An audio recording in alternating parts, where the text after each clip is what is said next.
Essa é a última edição aqui no centro da cidade. A gente deve ir com a LDM ou para Brotas ou para a Federação a partir de dezembro. Novembro a gente vai fazer excepcionalmente o Café Científico dentro da universidade, que é o momento que a livraria está mudando de endereço.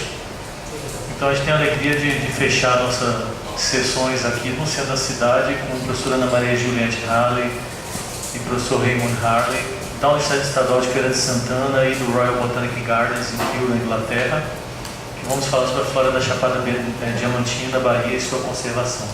Só lembrando que o café é um evento de popularização da ciência que é promovido pelo Programa de Pós-Graduação em Ensino, Filosofia e História das Ciências, que é um programa Conceito 5 na CAPES, que é da UFBA, da Federal da Bahia, e da UFES, das duas universidades, e uma promoção também da livraria LDM Multicamp, que tem sido nossa parceira desde 2007, quando a gente começou o café, e vamos continuar com a parceria, né? A LDM muda de endereço, mas o café vai atrás. Então eu queria convidar o professor Raymond e a professora Ana Maria para falar para a gente. Vocês vão falar mais ou menos 40 minutos e a partir daí a gente abre o debate com a audiência. Obrigada. Então, boa noite a todos. Meu nome é Ana Maria. Eu gostaria de agradecer muito ao Chávez. Eu queria apresentar a vocês meu marido, Ray, que tem sido parceiro e companheiro de todo o trabalho da Chapada Diamantina. Então, falar para vocês um pouco da Chapada Diamantina é falar praticamente para vocês de 40 anos de trabalho nessa região. Então, falar um pouco da Chapada e da conservação, mas eu vou misturar com outras coisas no meio. Então, vou começar para falar da Chapada, voltar atrás e falar um pouco da tipologia climática, o clima aqui no Brasil, para a gente entender melhor o contexto da Chapada. Então, a Chapada Diamantina, a cadeia do Espinhaço está nessa região, a Chapada Diamantina está aqui, então é uma área de clima bastante complexo. A Chapada Diamantina está dentro de uma área que é uma área de semiárido, de clima semiárido, e devido à área de altitude, ela às vezes toma pode ser classificado o clima como tropical e até como tropical de altitude. Se a gente agora usar as unidades de relevo do Brasil e ver todo o relevo brasileiro, então a Chapada Diamantina estaria incluída aqui nos planaltos e serras do Atlântico Leste e Sudeste. Então essas serras que vão desde a Bahia até o sul do Brasil, mas elas têm estrutura bastante diversificada, tanto no solo como no clima mesmo e também na vegetação. Então, quando a gente olha dentro daquele contexto, então aquela área toda litorânea, ela começa na Bahia, continua pela cadeia do Espinhaço, Minas Gerais, e continua até o Rio de Janeiro e sul do Brasil. Se a gente entrar mais para o interior, então nós vamos ver uma área que interessa mais diretamente a gente, que é a área da cadeia do Espinhaço. Então a Chapada Diamantina, ela está incluída, ela é a parte norte da cadeia do Espinhaço. Então a cadeia do Espinhaço, ela se estende desde a latitude 10 aqui na Bahia até mais ou menos 20 aqui no sul de Minas Gerais, uma longitude mais ou menos 40 entre 44, é uma linha mais ou menos reta de norte a sul, mais ou menos 1.200 quilômetros de norte a sul. Ela tem características bastante semelhantes, é muito difícil estudar a Chapada Diamantina sem estudar dentro de um contexto mais amplo que envolva todas as serras de Minas Gerais. A cadeia do Espinhaço pertence ao supergrupo Espinhaço, que é formado por rochas quartzíticas, basicamente. Isso que diferencia bastante das outras serras mais do litoral, que são essencialmente serras graníticas. Então, por isso que a gente divide, separa as áreas da cadeia do Espinhaço daquelas serras mais litorâneas do Rio de Janeiro e também do Espírito Santo. E ela tem uma área mais ou menos de 6 a 7 mil quilômetros quadrados, uma altitude bastante alta, entre 900 e 2.100 metros de altura. O ponto mais alto está aqui na Bahia, a Serra do Barbado, devido ao macaco barbado que ocorre nessa região, inclui os estados de Minas e Bahia, e vocês podem ver aqui nesse mapa, onde estão destacadas as áreas de maior altitude e uma área de baixa altitude entre Minas Gerais e Bahia. Essa área de baixa altitude, ela vai definir bastante os padrões de distribuição geográfica e é responsável por grande parte dos endemismos que ocorrem muito frequentemente, tanto em Minas como em Bahia. Então, ela é interrompida por essa área. Então, nós vamos discutir mais hoje a parte norte da cadeia do Espinhaço, que é a área da Chapada Diamantina. Uma característica importante que distingue imediatamente as duas é que toda a área da Serra de Minas Gerais, elas são rodeadas por áreas de cerrado. Então, elas estão incluídas dentro do bioma do cerrado, enquanto a área da Chapada Diamantina, ela é rodeada por depressões e áreas de caatinga, então estão incluídas no bioma das caatingas. Então, por isso que, apesar de estarem em dois biomas diferentes, mas elas dividem entre si uma série de características que faz com que essa vegetação ocorra, uma vegetação bastante semelhante ocorra em toda a área. Então, nós vamos pensar agora dentro da área do semiárido e do bioma caatinga. Então, a Chapada Diamantina ocorre nessa área, não é uma área muito grande, mas ela é importantíssima em termos de diversidade biológica, em termos de origem de determinados rios, então, importantíssimo em termos de turismo, de beleza, e por isso ela tem que ser conservada da melhor maneira possível. Então, o bioma das caatingas tem uma área de mais ou menos 800 mil quilômetros quadrados, tem um clima semiárido, mas na Chapada Diamantina ele passa a ser um clima tropical ou até tropical de altitude. Utilizando agora as ecorregiões do bioma caatinga, então, entre todas as regiões, ecorregiões do bioma caatinga, o complexo Chapada Diamantina, ele tem uma posição bem posicionada e totalmente rodeada pela depressão sertaneja meridional. Então, ela é totalmente circundada pela caatinga, fazendo com que a área da Chapada Diamantina funcione quase como uma ilha. Então, quando a gente estuda a biogeografia, o desenvolvimento, a dispersão dessas plantas, a gente pode aplicar certamente os mesmos princípios de uma ilha, porque ao invés de ter a terra rodeada por água, ela vai ter as terras altas rodeadas por terras baixas de área de caatinga, que faz com que essas plantas estejam mais ou menos encerradas e também, de certa forma, a fauna encerrada dentro dessa área. Então, isso faz com que a gente tenha uma diversidade de padrões, de tipo de vegetação bastante grande em toda a área da Chapada Diamantina. Por isso que ela é chamada Complexo da Chapada Diamantina. Então, nós vamos ter florestas na Chapada Diamantina, diferentes tipos de floresta, desde florestas muito úmidas até florestas mais secas, terminando com a caatinga. Vamos ter áreas que estão a caatinga na área mais baixa, depois nós vamos ter em áreas mais altas uma área de cerrado, área de contato e, finalmente, no topo das montanhas, nós vamos encontrar o tipo de vegetação mais espetacular que vocês podem imaginar pela beleza das flores que eles têm, pelas diversidades, convergência realmente espetacular, que é o campo rupestre.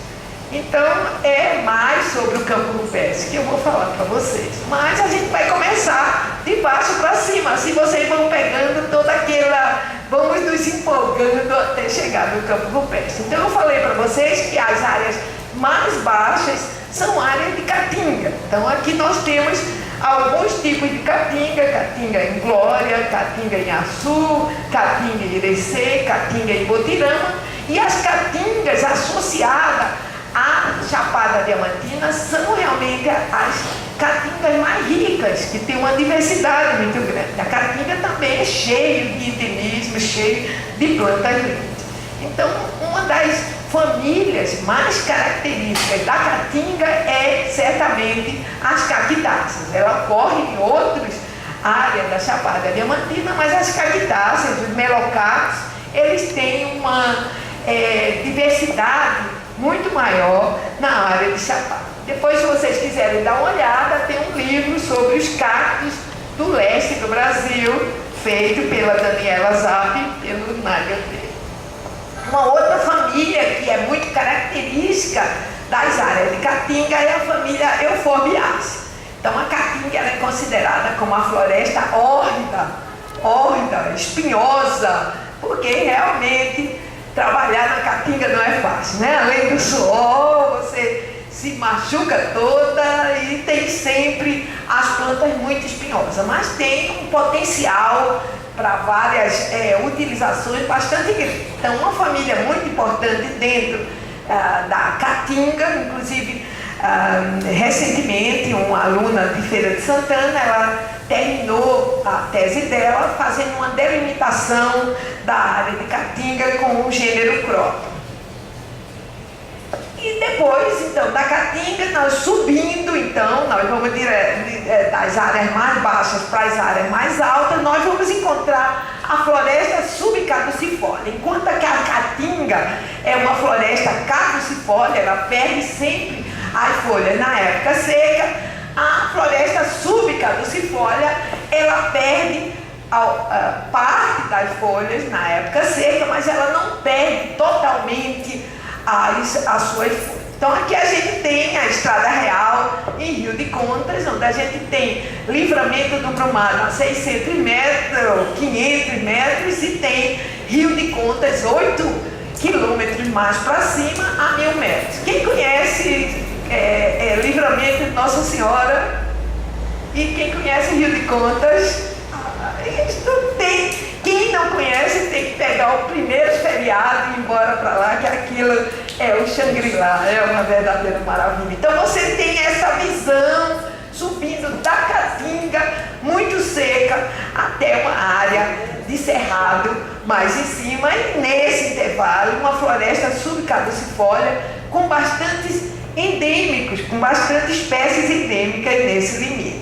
Então, quando a gente chega no topo, em cima, por exemplo, em Rio de Contas, nós vamos encontrar áreas de cerrado. Então, as áreas de cerrado, com suas espécies características, são sempre árvores entremeadas por gramíneas e outros grupos, mas uma das características é que as árvores do cerrado, elas são normalmente árvores tortas. Então, árvores que têm uma tortuosidade bastante grande e elas são permanentes com a folha. Então, elas não são caducifólias, elas são perennifólias.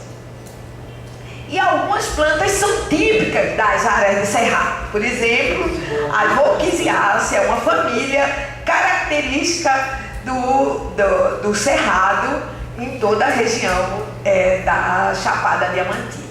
E algumas famílias são típicas de lá. É o caso das leguminosas. Leguminosas, tanto as caliandras como as mimosas, ocorrem com bastante frequência. Outras famílias que são típicas, a família Arecácea, né? A família das palmeiras, com todas as suas nuances. E subindo subindo mais ainda, pegando agora já um carro 4x4, saindo de Rio de Conta, né, e indo em direção, por exemplo, a Mato Grosso. Quem conhece aqui Mato Grosso? Tem alguém que conhece Mato Grosso. Então, indo em direção a Mato Grosso, pegando a bifurcação para o Pico da Jachapa, não conhece? Não é possível uma coisa dessa. Você está convidado para ficar na nossa casa lá e para sempre. Então, chegando lá, pega o nosso carro 4x4 e vamos embora para a serra. E a gente, quando chega mais no topo da serra, a gente vai ver que associado ao campo rupestre tem várias áreas de floresta de altitude. Então, essas florestas, elas estão hoje sendo dizimadas praticamente, principalmente para cultivo de café. E elas têm em si por estarem isoladas há muitos mil anos, milhares de anos, elas têm uma flora muito especial.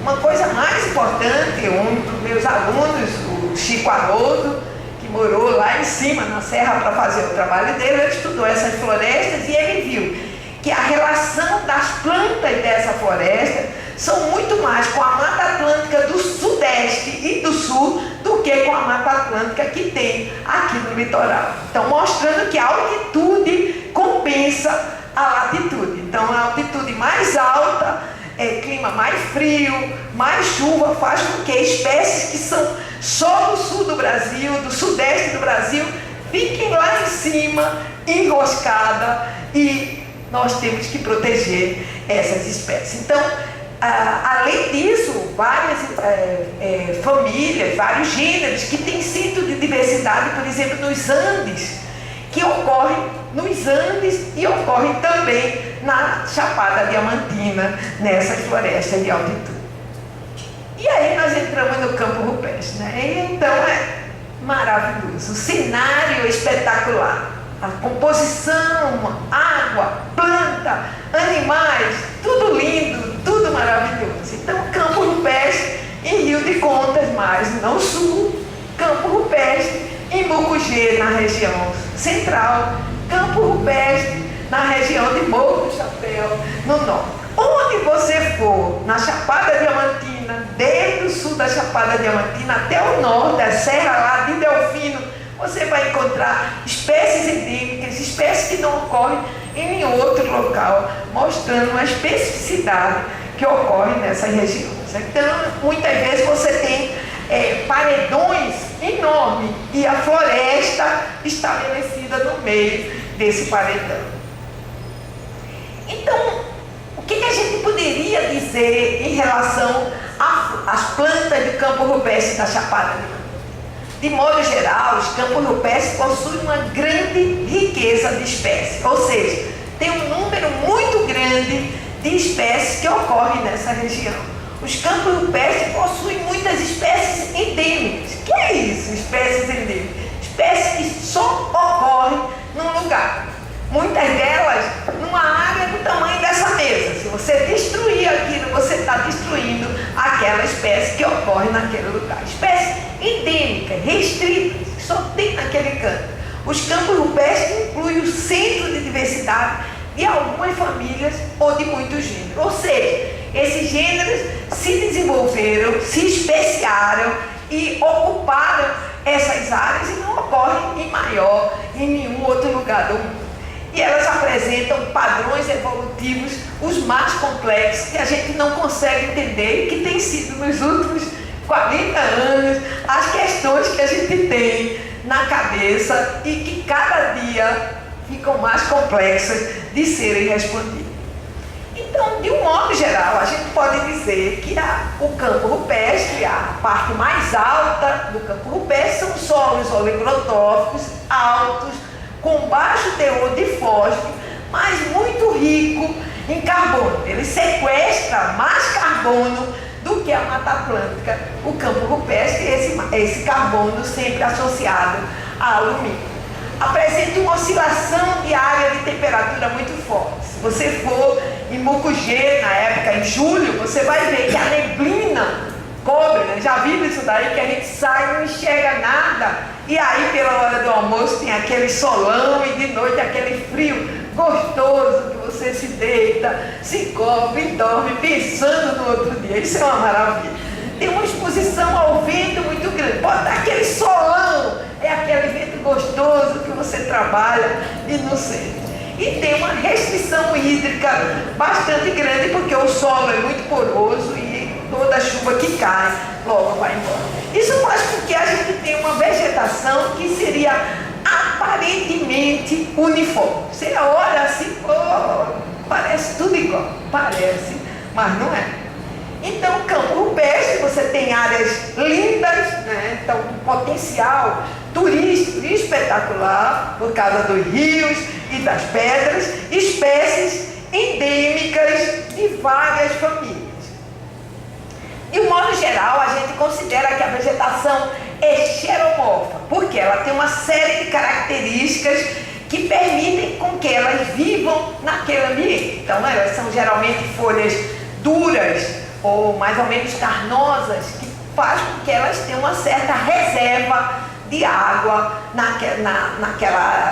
naquele ambiente. Elas têm estratégia para fixação e absorção. Como elas têm um vento muito forte, um solo muito arenoso, então elas têm raízes muito fixas, que fixam a planta. Ou às vezes as plantas, elas têm várias raízes a mesma planta. Elas têm uma associação muito forte com fungos, com outras plantas, porque elas têm um solo bastante pobre. Elas têm estratégias reprodutivas maravilhosas, com quantidade de polinizadores muito grande, nível de diferenciação de abelhas, de pássaros que a gente tem na Chapada é realmente espetacular. E mecanismo de especiação que a gente ainda não conseguiu entender realmente porque tem tantos endêmicos, tantas espécies numa área relativamente pequena. Então, vou mostrar alguns exemplos de trabalho de Vera Scatena e de colaboradores, mais ou menos mostrando então os ambientes, a maneira como as plantas são. Muitas delas têm este caule, esse eixo e as flores lá em cima. Essas são a Heliocaulácea, que eu trabalho com elas, tenho que mostrar elas, e elas têm características anatômicas e de padrão de ramificação bastante especiais. As caules, as raízes, as folhas têm sempre estruturas de reserva, estruturas muito especiais, muito grossas, que fazem com que essas plantas se mantenham nessas áreas. E agora eu vou falar um pouco da flora, as plantas, as famílias mais comuns. Então, a família mais frequente em número de espécies e diversidade é, com certeza, a família composta ou Asterácea. Elas têm mais de 1000 espécies no cerrado, incluindo o campo rupestre, e vários gêneros que são endêmicos da cadeia do espinhaço da Bahia. É o caso, por exemplo, de Catolésia, Semília, que foram descritos recentemente. Várias espécies, vocês vão ver que tem a espécie Halley. O Halley tem umas 60 espécies com o nome dele. A gente fica brigando quem tem mais espécies com o nome, mas não posso nem competir. Então, vários gêneros e espécies de compostos. E eu vou mostrar para vocês um caso bem interessante, porque disse que tem alguém aqui de Arapiranga, então eu trouxe um exemplo especial. Essa espécie foi descrita pela Nádia Roque Funk, chama Fulcadaea stusser, e foi descrita agora em agosto de 2011. Essa espécie foi coletada perto de Arapiranga, uma espécie muito especial, muito bonita, e elas pensavam que era um gênero novo da Chapada Diamantina, mais o gênero de composta, mas depois de muitos estudos, elas verificaram que esse gênero ocorre, essa espécie era do mesmo gênero que ocorria uma única espécie, Falcaria laurifolia, que ocorria aqui no Chile e no Equador. Então, como explicar que um mesmo gênero, só com 2 espécies, ocorre aqui no Chile, tem todo esse espaço vazio, e vai acontecer aqui na Chapada Diamantina, né? Então, esse tipo de casos que intrigam a gente e faz com que vocês que são jovens continuem, comecem ou continuem estudando a cadeia do espinhaço e a Chapada Diamantina. Outras famílias típicas, a família Melastomatácea, belíssima pelas suas flores, pelos coloridos, mas nada disso é cultivado. Nada disso, porque em vez de cultivar a planta que vem da Ásia, a planta da Europa, a gente não cultiva as maravilhas que a gente tem. Porque no projeto lá de Maracás, no projeto de Mucugê, em vez de cultivar as plantas de fora, a gente não cultiva as nossas plantas e mostra para o mundo a maravilha que a gente tem. Várias das espécies são espécies raras. Então, espécie rara. O que é espécie rara? É aquela que ocorre numa área menor do que 10 mil quilômetros quadrados. Uma área mínima. Então, só nessa família, só no gênero Lavoisiera, que são os mais bonitos da Chapada Diamantina, tem 4 espécies raras da Chapada Diamantina. Essas são flores grandes, enormes, 6 centímetros, 8 centímetros de diâmetro. Imagine um vaso. Quem foi na Chapada Diamantina e pegou um dia de floração, vê aquela cobertura total dessas flores. Outra família típica da Chapada Diamantina, da cadeia do espinhaço, a família Ereucaulácea. Eu trabalho há 30 e tantos, 40 anos, me esqueço que idade eu tenho, 40 anos com as Ereucauláceas. Essas são 2 espécies que ocorrem em Mucugê, lado a lado, e que certamente elas formam híbridos entre elas. E muitas vezes você encontra essas maravilhas no campo, você se bate com aquilo dali, você acredita que realmente existe uma coisa maravilhosa nessa natureza. Essas plantas, elas são muito utilizadas na região, né? Que é uma fotografia que não existe mais, né? Como Antera era antigamente Cingonanthus mucugense, é uma fotografia tirada no Gobira, o Evaldo lá do Parque Nacional tirou essa fotografia, que era uma maravilha. Hoje a espécie está em extinção, a espécie foi super explorada e praticamente está reduzida a algumas pequeníssimas populações nessa região. Uma espécie também que ocorre em Mucugê e também em Morro do Chapéu e que é muito utilizada, como Antera Juliette. Quem for em Morro do Chapéu vai comprar os artesanatos que é feito dessa espécie, que só ocorre em Mucugê até Morro do Chapéu. Essas plantas são muito utilizadas, elas são coletadas, são secas. Aqui é uma fotografia de Mucugê, na década de 80, onde eles secavam a planta na rua inteirinha, então a rua inteirinha ficava cheia de molho de plantas secas, então isso levou praticamente à extinção. E aqui vocês podem ver caminhão para fazer o transporte desse material. Em Brasília, por exemplo, a gente tem uma quantidade de flores secas. Eles dizem que pode tirar, que vai criar mais. Quem falou isso daí? Quem disse que é verdade isso daí? E agora, mais recentemente, né, a maravilha, que é o capim dourado. Todo mundo tem alguma coisa de capim dourado aqui, todo mundo conhece, todo mundo compra, é muito bonito, é uma única espécie, né, Cingonanthus gracilis. E eles dizem que está, Cingonanthus nitens, eles dizem que tem um manejo sustentável. Eu não acredito que tenha um manejo sustentável. Vocês podem imaginar esses capítulos, quantos são necessários para produzir uma coisa desse tipo. Milhares, milhões para produzir um único material. Gostaria realmente que fosse sustentável, porque eu acho que a gente tem que ter uma estratégia de usar e conservar ao mesmo tempo, para que a gente mantenha para as comunidades futuras. Outra família muito típica é a família Velociaceae, né? Então, os lírios da Chapada Diamantina. Nada disso é cultivado, nada disso é utilizado em decoração.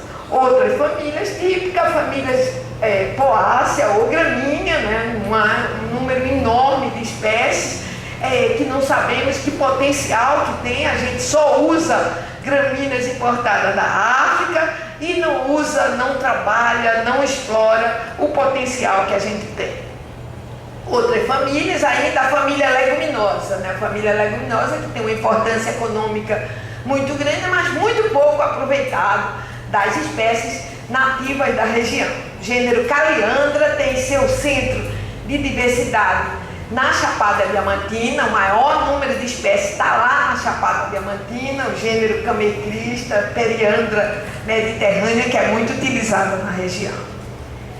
Uma outra família muito importante, por seu potencial também, pelo número de espécies que tem, a família Orquidácea. São cerca de 300 espécies na Bahia, concentradas na Chapada Diamantina.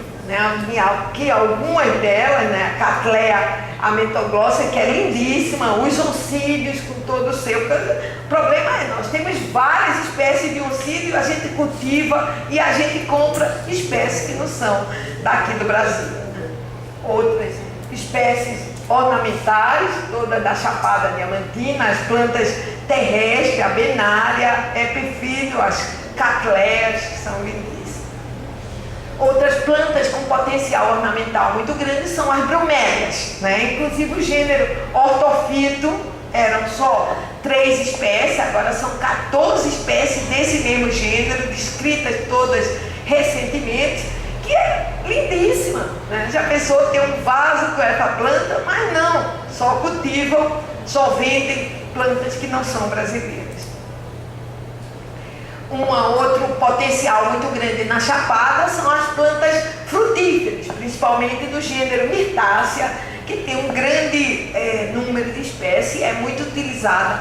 Se você for na feira de Lençóis, de Rio de Conta, você pode comprar araçá, lá em Arapiranga, pode comprar vários tipos de araçás. Muitos deles não sabemos que espécie que é, em que estado de conservação que eles têm. E uma família, para não dizer que eu não falei na família do rei, né, senão ele fica bem brigado comigo, que é a família Labiata, que é uma grande produtora de óleos essenciais, camomila que a gente usa, o que mais? Camomila, óssimo, camomila é composta, desculpe, óssimos e que mais? São de plantas nativas e que nós temos um potencial muito grande, nada utilizado. Então, quando a gente compara uma característica importante da cadeia dos pinhascos, da Chapada Diamantina, aqui você tem catolés. Então, o levantamento que foi feito nessa área tem 1.713 espécies só de plantas angiospermas, plantas que têm flores. Se a gente compara com outras áreas, Paináceo, Pico das Almas, Mucugê, são sempre áreas que têm um nível, um número de espécies muito grande. E o que é mais interessante, as 10 famílias maiores, elas estão sempre presentes em todas as áreas do campo rupestre. É uma repetição das mesmas famílias em todas as áreas que a gente trabalhar, mostrando que essas famílias são marcadoras do campo rupestre. Uma coisa interessante é que, mesmo áreas muito perto, como Catolés e Pico das Almas, elas têm espécies que são exclusivas de cada área. Catolés e Pico das Almas são mais ou menos 50 quilômetros em linha reta, mas observe, daquelas 1.700 espécies de catolés, 1.086 são exclusivas de catolés, não tem Pico das Almas. E em Pico das Almas, 405 são exclusivas de Pico das Almas, mostrando que realmente, apesar delas estarem próximas, cada serra tem sua característica e tem sua flora específica. Isso faz com que a gente tenha que conservar cada serra, porque senão a gente não está conservando devidamente. E o número de gêneros é a mesma coisa. Então, uma área tão perto, gêneros distintos. Elas são caracterizadas principalmente os padrões de distribuição, plantas de Minas e Bahia, ou só de Minas, ou só da Bahia, ou então são microendêmicas, só de uma ou duas serras. Interessante que o Joly, em 1970, ele já dizia que o campo rupestre tem a maior área de endemismo do Brasil.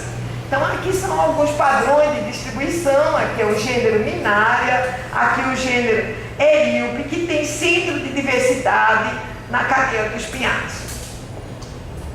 Uma coisa muito importante é que tem essa barreira. Lembra que no começo eu mostrei a Bahia e Minas e tinha uma barreira, tinha uma área baixa. Então, essa barreira, ela é uma barreira para a migração. Pouquíssimas espécies ocorrem ao mesmo tempo em Minas Gerais e Bahia. Ou elas ocorrem em Minas, ou elas ocorrem na Bahia.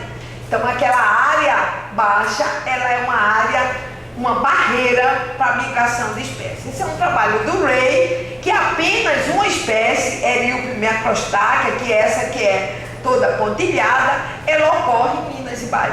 Todas as outras são de uma só localidade, ou dentro da Bahia, ou duas localidades na Bahia ou em Minas Gerais. E aqui alguns gêneros endêmicos, o gênero Pseudalis foi recentemente descrito de mucugê, essa planta maravilhosa, e a velosa Halley, endêmica também da mesma área. Uma coisa interessante aconteceu com esse gênero. O gênero Salvagésia é um gênero de orquinácea, de flores muito bonitas. A Salvagésia nítida foi descrita de Catolés em 2003. De lá para cá foram descritas a Salvagésia oliveroi e a Salvagésia. No mesmo dia foram coletadas duas espécies novas do mesmo gênero na mesma localidade. Todas elas, as duas, em mucugê do Gobira. Uma a 1.400 metros, outra acima de 1.600 metros. Então a altitude na mesma serra determina espécies novas. Mais recentemente, uma espécie de lençóis, outra serra de Serra do Ouro. Então os trabalhos na Chapada Diamantina, eles começaram em 1971, a primeira coleta do Ray, que chegou lá, ficou encantado e disse: é aqui que eu vou montar a minha barraca e vou trabalhar aqui. Então ele fez várias coletas, agora entre Kiwi e CEPEC. Nessa época ele era funcionário do Gilgar, ainda é, mas é aposentado. Então em 74, 77 e 80. Em 88 nós fizemos as coletas em Rio de Contas e Pico das Almas, agregando então a Universidade de São Paulo. 91, 92 em Abaíra, Catolés, então junto com a USP também, além de Kiwi e CEPEC. 94 e 97 o projeto Chapada Diamantina, que agregou, além dessas instituições, a UFBA, a UFES e IBGE. Então, isso é para mostrar para vocês como é que a gente trabalha no campo, né? Então, aqui é o sal no meio, herborizando, aqui é o carro. Mas o mais importante, olha o sorriso que tem, olha a alegria de trabalhar, depois da gente andar o dia inteirinho, tá ainda todo mundo sorrindo. Aqui é lá no Pouco Gordo, né? Então, aqui o pessoal com um boi lá, perto de Rio de Contas, e aqui o nosso acampamento, o Rei, tomando nota, ele anota tudo no campo para a gente não esquecer depois. Aqui foi o PCD, a Lenise, Hortência, que todo mundo conhece, dentro do PCD. Aqui são as material herborizado que está indo para a estufa. Aqui era nosso acampamento no Pico das Almas. Nós passamos 3 meses nesse acampamento. Catolés, desculpe, em Catolés. Então nós passamos 3 meses, alugamos uma casa na cidade, tinha um acampamento lá em cima, e aqui é como a gente trabalhava à noite com candeeiro e tal, herborizando e arrumando as plantas. Mas é um trabalho muito, muito bom, bom demais. Cada planta que a gente vê, cada planta que a gente encontra. Então aqui são alguns produtos, né? Desde o checklist, o primeiro checklist do Ray da Bahia, legume da Bahia, flora do Pico das Almas, biodiversidade e conservação da Chapada Diamantina, as plantas nativas da Chapada Diamantina, nós fizemos, e plantas úteis da Chapada Diamantina também, que está aqui. E como que foi foi a diversificação. Que questões que a gente tem em relação à diversificação? Como houve a diversificação da flora de campo rupestre? Por que tem tanta espécie endêmica no campo rupestre? Quais são as características dessas plantas e como é que elas se formaram? Então nós já discutimos há muito tempo, 95, 97, que elas estavam ligadas às oscilações climáticas do quaternário, com período de seca e período de chuva. Então a gente teria retração e expansão do campo rupestre dependendo da época. Então promovia a diferenciação entre populações e possibilitaria um fluxo gênico entre elas. O Rapini, nosso professor lá na UF, em 2008, ele analisou isso daí e ele verificou que, diferentemente de outras espécies endêmicas, as plantas do campo rupestre têm uma alta diversidade genética, o que é uma coisa bastante estranha, porque as plantas, geralmente, que são restritas, elas têm uma baixa diversidade. E ele considera que a hibridação é um processo importante nessa diversificação.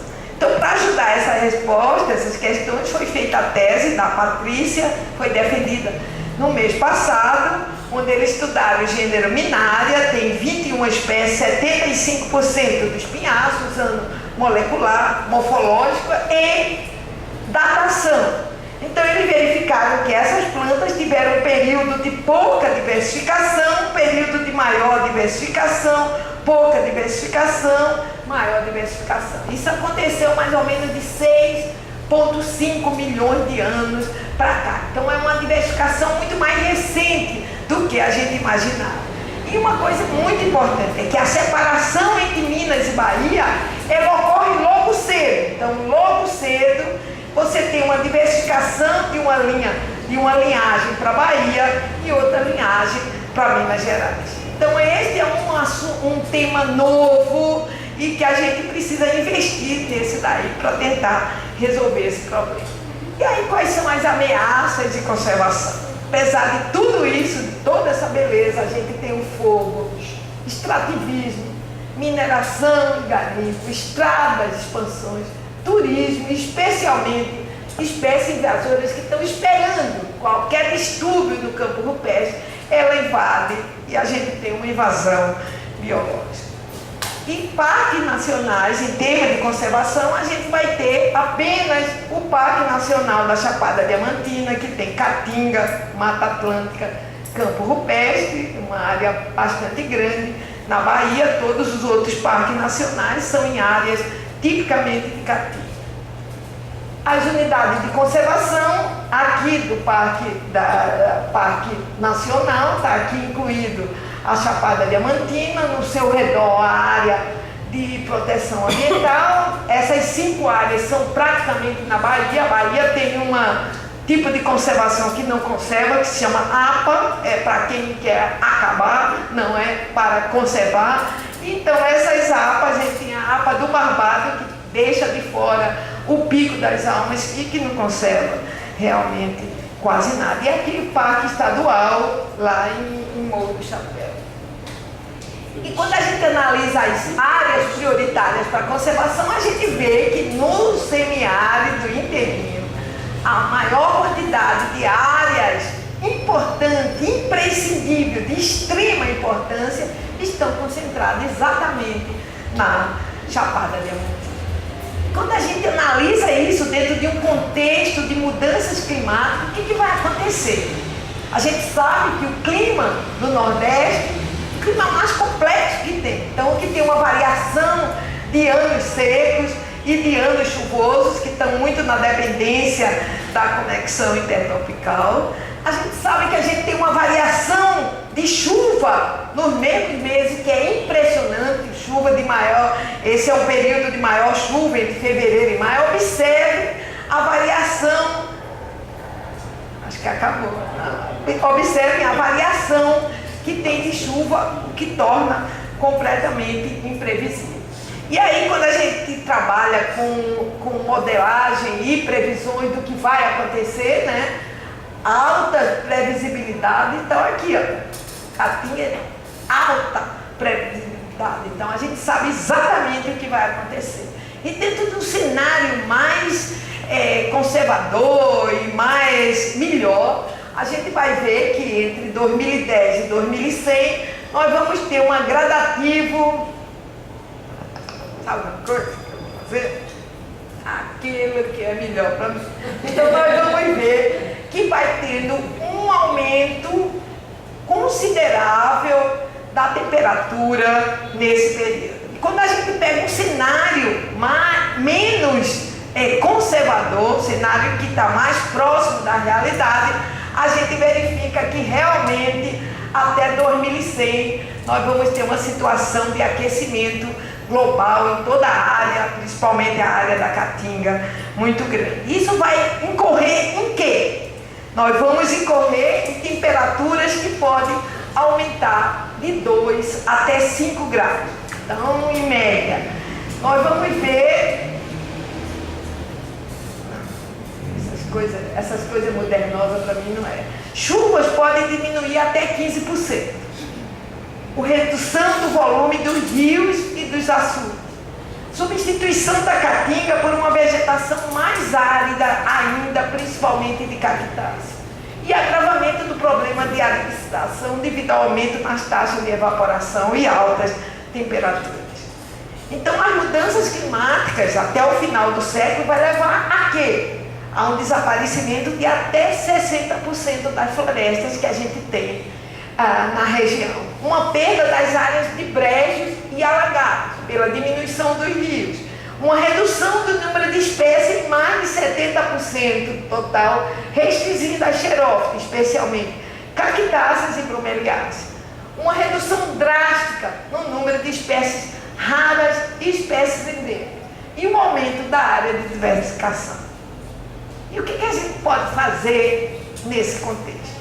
A minha maneira de ver, a gente deve conhecer, utilizar de forma sustentável e conservar a biodiversidade, não só da Chapada Diamantina, porque ela é parte de um todo, que é o semiárido.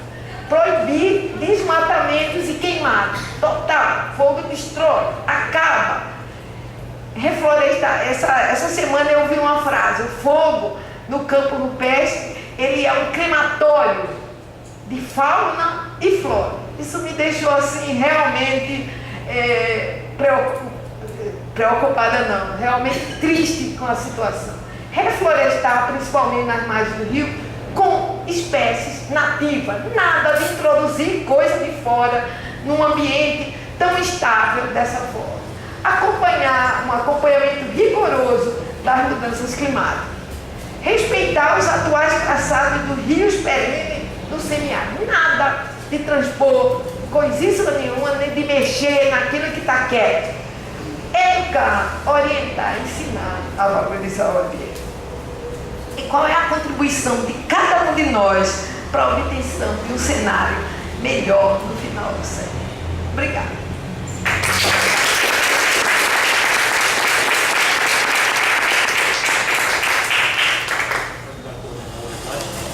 A gente pode passar o debate se inscrevendo, perguntar para o Ray e a Ana.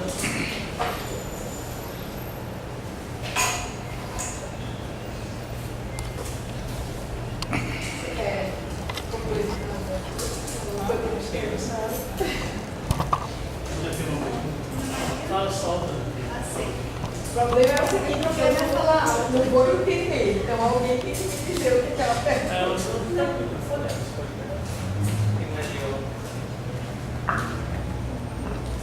Ana, eu gostaria só de saber que você ressaltou tanto a questão de cultivo dessas plantas. E existe já livros que nos ensinam a cultivar esse tipo de plantas, porque elas são diferentes, elas têm outras exigências, né? Em termos nutricionais, de substrato também.